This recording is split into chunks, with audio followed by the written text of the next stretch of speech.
Kisah si Belalang.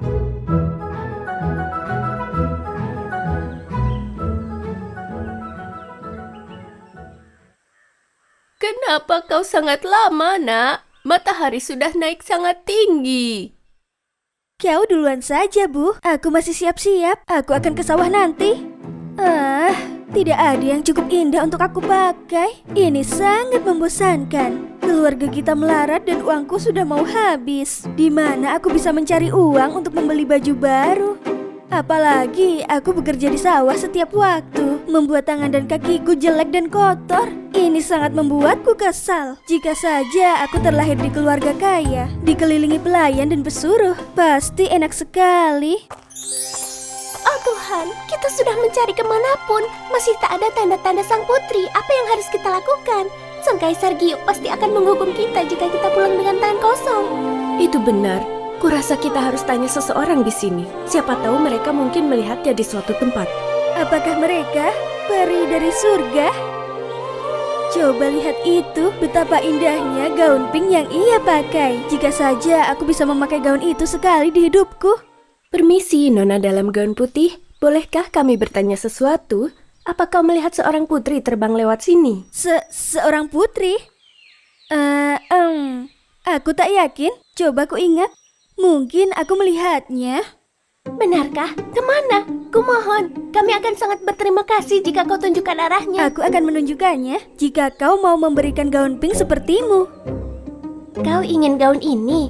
Tak masalah, kami akan membuatkanmu gaun warna pink sebagai rasa terima kasih atas pertolonganmu.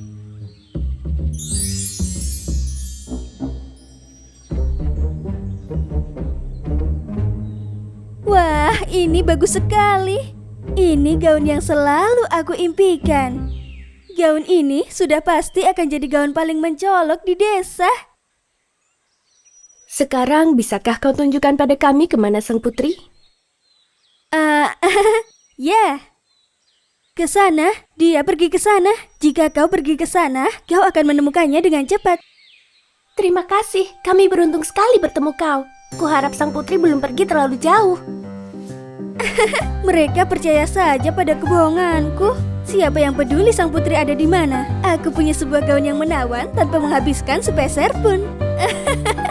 Aku sangat cerdas. Permisi, Nona. Apakah kau melihat seorang putri lewat sini? Astaga, gaun hijau itu sama cantiknya dengan gaun pink yang aku dapatkan. Bayangkan jika aku juga punya gaun hijau itu, betapa menyenangkannya. Ya, aku tak sengaja lihat sang putri lewat baru saja. Apa itu benar? Itu berita yang bagus. Kau tak tahu berapa lama aku mencarinya. Kami sangat beruntung bertanya padamu. Tolong, bisakah kau tunjukkan pada kami kemana sang putri pergi? Akan kutunjukkan padamu, tapi kau harus memberiku gaun yang sama denganmu. Gaun hijau ini? Tentu saja. Sebuah gaun hijau segera datang. Kau lihat itu? Sekarang aku punya dua gaun yang cantik. Bahkan gadis paling kaya di kota pasti iri saat mereka melihatku. Bisakah kau tunjukkan kemana sang putri pergi? Jika sang putri tak ditemukan segera, kami akan dihukum dengan berat oleh Kaisar Giyok. Ke sana? Aku tadi melihatnya pergi ke sana. Ikuti saja ke arah sana, kau akan menemukannya segera. Terima kasih banyak. Apa yang akan kami lakukan tanpamu? Kami sangat menghargai pertolonganmu. Siapa yang bilang uang tak tumbuh di pohon? Aku baru mendapat dua gaun cantik tanpa membayar apapun. Aku wanita terpintar di dunia. Kaisarku, semua pelayan sudah mencari kemanapun. Tapi sang putri belum ditemukan. Hah? Kau hanya punya satu kerjaan, yaitu menjaga sang putri. Dan sekarang kau bahkan tak tahu di mana dia. Jika sang putri belum ditemukan hingga matahari terbenam, kalian semua akan dipenjara di bawah tanah.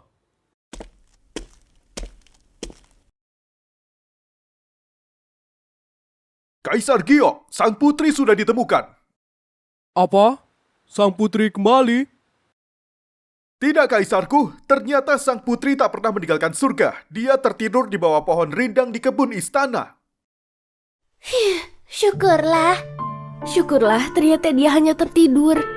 Jadi selama ini dia ada di sana dan kupikir dia sudah pergi jauh. Kita sudah pergi kemanapun mencari sang putri, bahkan mempertaruhkan diri ke dunia manusia. Bagaimana kau tahu sang putri di sana? Aku tak sengaja lewat di kebun istana dan aku melihatnya berbaring di sana tertidur. Apa? Itu saja? Gadis ceroboh. Kita sibuk mencarinya. Sudah jelas sang putri tinggal di istana dan tak pernah menginjakan kaki di dunia manusia. Tapi seorang gadis muda bilang dia di sana, buang-buang waktu saja. Itu benar, dia bahkan minta gaun sebagai ganti membayar pertolongannya. Kita ditipu, manusia kurang ajar itu.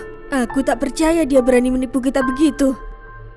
Jika aku melihatnya lagi, aku pasti akan memberinya pelajaran yang setara. Apa yang kau katakan? Ada manusia yang berani berbohong pada penghuni surga? Benar Kaisar Giok, agar dia mendapat gaun baru dari kami. Dia berani mengarang cerita tentang melihat sang putri lewat. Aku tak pernah melihat manusia yang tak tahu malu sepertinya. Tindakannya tak bisa dibiarkan tanpa hukuman. Petir, pergi ke dunia manusia dan beri pembohong itu pelajaran yang setimpal. Baik, Kaisar Giok.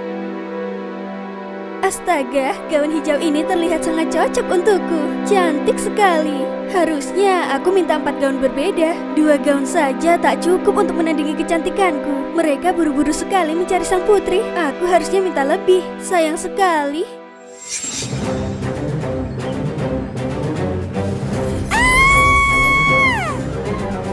Oh Tuhanku, apa yang terjadi padaku? Kemana gaun-gaun cantikku?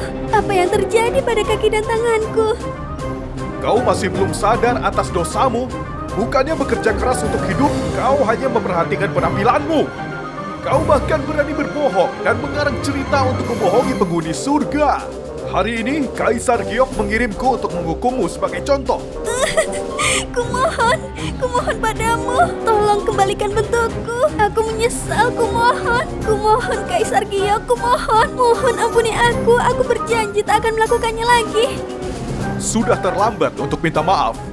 Kau harus hidup sebagai belalang seumur hidupmu. Oh Tuhan, jika saja aku tahu seberat apa hukumannya, aku tak akan berbohong.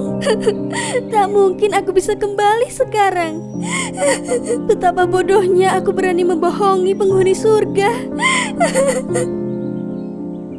Terlalu malu akan yang ia perbuat, si belalang sembunyi di semak-semak terdekat. Kadang dia memperlihatkan sayap tipisnya, mengingat keindahan gaun yang dulu ia miliki.